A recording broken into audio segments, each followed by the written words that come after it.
Central university of Punjab में हमको vacancies देखने को मिली हैं एसोसिएट प्रोफेसर, प्रोफेसर और असिस्टेंट प्रोफेसर के लेवल पे। तो आज इस वीडियो में हम बात करने वाले हैं कि आपका ये नोटिफिकेशन कब आउट हुआ था, एप्लीकेशन फॉर्म्स आउट हैं या नहीं, और इन फॉर्म्स को भरने की लास्ट डेट क्या होने वाली है, और सबसे इंपॉर्टेंट कि आखिर इन जॉब्स की सैलरी क्या होगी। तो सबसे पहले तो ये केंद्रीय विद्यालय है यानी कि सेंट्रल यूनिवर्सिटी है, तो ऑटोमेटिकली इसकी जो महत्ता है वो बहुत ज्यादा बढ़ जाती है।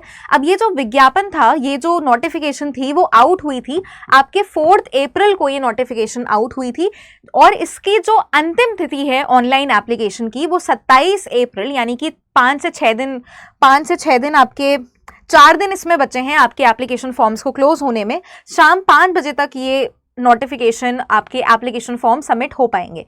ठीक है, उसके बाद हम बात कर लेते हैं कि कौन से मेजर डिपार्टमेंट्स में ये वैकेंसी निकली है और डिपार्टमेंट के हिसाब से आपकी सैलरी क्या रहने वाली है। तो एडवर्टीजमेंट नंबर पहले तो आप देख लेना, ये नोटिफिकेशन 4 अप्रैल को आया था। तो सबसे पहले प्रोफेसर की जो सैलरी होने वाली है वो एकेडमिक पे लेवल 14/7 CBC के हिसाब से 1,44,000 तक जाती है। एसोसिएट प्रोफेसर की एंट्री पे लेवल 13A के हिसाब से जाती है, यानी कि 1,31,000 के आसपास। असिस्टेंट प्रोफेसर की आपको पता है कि ये एकेडमिक पे लेवल 10 के हिसाब से 7 CPC की होती है, यानी कि 57,700 रुपए। ये आपकी 3 लेवल्स के हिसाब से सैलरीज हो गई। अब हम बात कर लेते हैं मेजर डिपार्टमेंट्स में जो आपकी वैकेंसीज ये आउट हुई हैं। तो सबसे पहले अप्लाइड एग्रीकल्चर में हमको वैकेंसी देखने को मिली है। प्रोफेसर कैटेगरी में ST में एक वैकेंसी इसमें वैकेंट है। फिर applied agriculture, food science and technology में असिस्टेंट प्रोफेसर अनरिजर्व्ड की एक वैकेंसी है।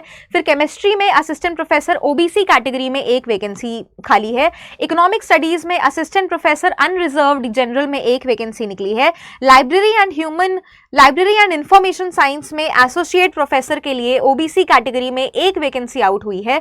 परफॉर्मिंग एंड फाइन आर्ट्स में प्रोफेसर में ST में एक कैटेगरी और असिस्टेंट प्रोफेसर PWD में एक वैकेंसी आउट हुई है। फिर फिजिकल एजुकेशन में टोटल 2 वैकेंसीज आउट हुई हैं। एक आपके प्रोफेसर लेवल पे SC की एक वैकेंसी और असिस्टेंट प्रोफेसर OBC की एक वैकेंसी निकली है।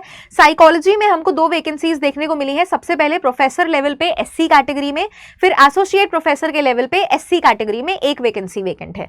फिर सोशियोलॉजी में प्रोफेसर की वैकेंसी निकली है OBC की एक कैटेगरी में। फिर south and central Asian studies में एसोसिएट प्रोफेसर अनरिजर्व्ड की एक वैकेंसी है और असिस्टेंट प्रोफेसर अनरिजर्व्ड की एक वैकेंसी है। फिर artificial intelligence and machine learning associate professor की अनरिजर्व्ड में एक वैकेंसी है। फिर artificial intelligence and machine learning में असिस्टेंट प्रोफेसर की वैकेंसी निकली है 3 कैटेगरीज में। EWS में एक निकली है, OBC में 1 है और अनरिजर्व्ड में भी 1 है। फिर बायोटेक एंड बायो इन्फॉर्मेटिक्स में असिस्टेंट प्रोफेसर PWBD में एक वैकेंसी खाली है। इसमें जो मेन सब्जेक्ट्स हैं वो bio informatics, big data biology, computational biology हैं। एलिड सब्जेक्ट्स आप यहाँ पे मैच कर सकते हो। सिमिलरली गुरु तेज बहादुर सेंटर में आपकी एसोसिएट प्रोफेसर पे OBC की एक लेवल पे वैकेंसी निकली है। एंड उसके बाद education communicative skills in English में असिस्टेंट प्रोफेसर की एक वैकेंसी यहाँ पे आपकी आउट हुई है। अब सबसे पहले हम बात कर लेते हैं कि आपकी एलिजिबिलिटी क्राइटेरिया क्या होने वाला है। तो सबसे पहले आपका एलिजिबिलिटी क्राइटेरिया, अगर हम असिस्टेंट प्रोफेसर के बारे में बात करें तो असिस्टेंट प्रोफेसर में आपको सबसे पहले तो मास्टर्स चाहिए 55% मार्क्स से।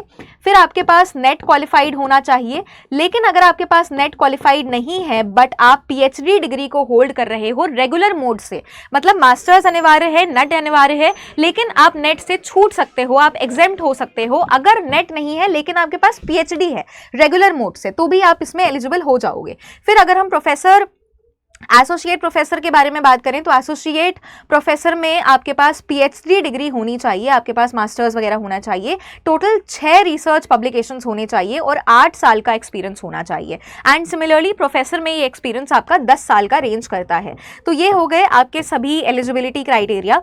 अब हम बात कर लेते हैं कि ये जो वैकेंसीज हैं, यूनिवर्सिटी के पास ये राइट होता है कि वो पद को घटा भी सकते हैं, बढ़ा भी सकते हैं, उनके पास ये पूरी छूट है।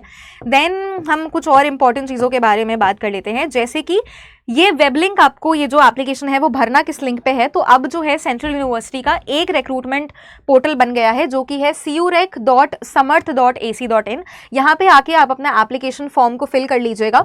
उसके बाद एक बार फिर से आपकी ऑनलाइन एप्लीकेशन की लास्ट डेट है 27 अप्रैल शाम 5 बजे तक। तो जितने भी स्टूडेंट्स इसमें इंटरेस्टेड हैं और एलिजिबल हैं वो लास्ट डेट की बिल्कुल भी वेट ना करें एंड पहले ही इस फॉर्म को फिल कर लीजिए। तो ये फॉर्म आपका आउट हो चुका है, आपको डिपार्टमेंट्स पता लग गए, सैलरी पता लग गई, तो और एंड ऑल्सो इसमें हार्ड कॉपी आपको सबमिट नहीं करनी, ये आपकी सॉफ्ट कॉपी ही चलेगी, यानी कि ऑनलाइन एप्लीकेशन आपको CUREC वाले पोर्टल पे जाके ये एप्लीकेशन फॉर्म सबमिट हो जाएगा। तो आई होप आपको ये वीडियो पसंद आया होगा एंड ऐसे ही और वीडियोस के लिए do subscribe UGC NET RWA।